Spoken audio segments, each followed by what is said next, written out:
கால்பந்து வீரர்கள் மைதானத்துக்கு வரும்போது குழந்தைகளுடன் ஏன் கையை பிடித்து கொண்டு வருகிறார்கள்? தெரிந்து கொள்வோம் வாருங்கள். மெஸ்ஸி, ரொனால்டோ என பெரிய கால்பந்து நட்சத்திரங்கள் மைதானத்திற்குள் வரும்போது அவர்கள் கையை பிடித்து கொண்டு சிறு குழந்தைகள் வருவதை பார்த்திருப்போம். இவர்களை பிளேயர் எஸ்கார்ட்ஸ் அல்லது மேட்ச் மேஸ்காட்ஸ் என்று அழைக்கிறார்கள். இது வெறும் அழகுக்காக மட்டுமல்ல, இதன் பின்னால் ஒரு முக்கியமான காரணம் உள்ளது.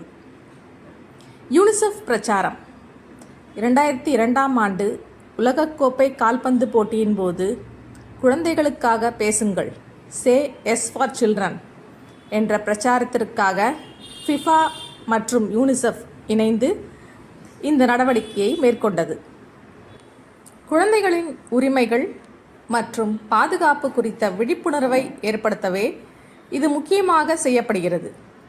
விளையாட்டு என்பது வன்முறை இல்லாதது, அமைதியானது என்பதை குறிக்கவே கள்ளம் கபடமற்ற குழந்தைகள் வீரர்களுடன் அழைத்து வரப்படுகிறார்கள்.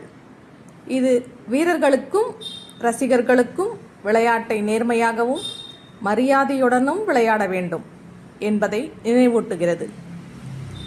சில பெரிய போட்டிகளில் குழந்தைகளை அழைத்து செல்ல ஸ்பான்சர்கள் மூலம் நிதி திரட்டப்படுகிறது. இந்த தொகை தொண்டு நிறுவனங்களுக்கு வழங்கப்படுகிறது. அடுத்த முறை நீங்கள் கால்பந்து போட்டியை பார்க்கும்போது அந்த சிறு குழந்தைகளை பார்த்தால் அது வெறும் அணிவகுப்பு மட்டுமல்ல, குழந்தைகளின் எதிர்காலத்துக்கான விழிப்புணர்வு என்பதை நினைவில் கொள்ளுங்கள். சரி, இப்போது புரிந்ததா? உங்களுக்கு பிடித்த கால்பந்து வீரர் யார் என்பதை கமெண்ட் செக்ஷனில் பதிவிடுங்கள். நன்றி. மீண்டும் அடுத்த பதிவில் வேறொரு தகவலுடன் சந்திப்போம். நன்றி, வணக்கம்.